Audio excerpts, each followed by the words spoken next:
In December of 2015, President Obama signed into law the Omnibus Act's provisions, which included a new section of the Internal Revenue Code. It basically created a law, it's called Section 139F, which is the Wrongful Conviction Tax Relief Act. Many people are getting, when they are exonerated, declared innocent, and then released from incarceration, a payment to compensate them for the time that they served. But before the enactment of 139F, those payments were actually income taxable by the federal government.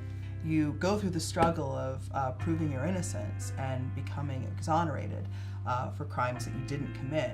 You're compensated for that, and then the federal government comes and can take up to, depending what your tax bracket is for that payment, like 39 to 40% of the payment if the payment was so great. But what was really extraordinary about this legislation is that for 1 year, until December 19th of 2016, we had the opportunity for any person who was wrongfully convicted of a crime and since exonerated or declared innocent and received a compensatory payment to which tax was withheld upon or they paid tax on, to file a claim for refund. We had a really tight deadline when we were working on this project. I was brought in in October of 2016, and the deadline for filing was December of 2016, I believe.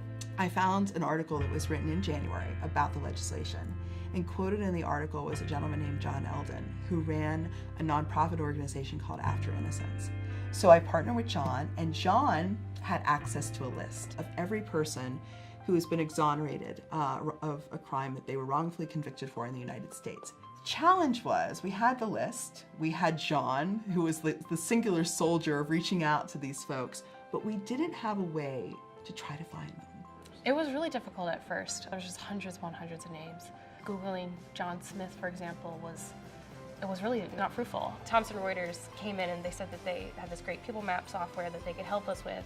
Deborah Pfeiffer was amazing. She sat down with me, spent an hour just training me on how to use it. The William & Mary team would run the basic search information. Carlisle would confirm it all through PeopleMap and get amazing results, to the point where we were able to then take their true last known contact information, give it to John Eldon, and John, in his capacity of running this social service organization for the exoneree community, could then reach out. Once we had everything together, we had a very limited time. They had to file by a certain time. They needed returns out. Using UltraTax, we were able to get everything done by the deadline.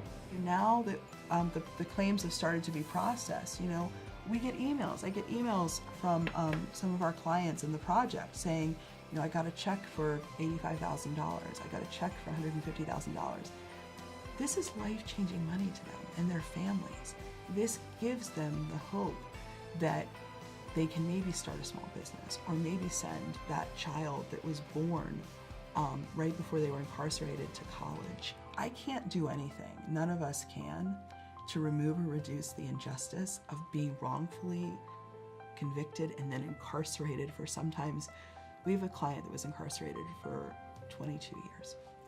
I can't do anything as a lawyer to change that or correct that, but I can do something as a tax attorney, given the law that I have and given the authority that we had for this year to file that claim. But of all the work I've done in my legal career, this may be at the end of my career and the end of my life, what I'm most proud of.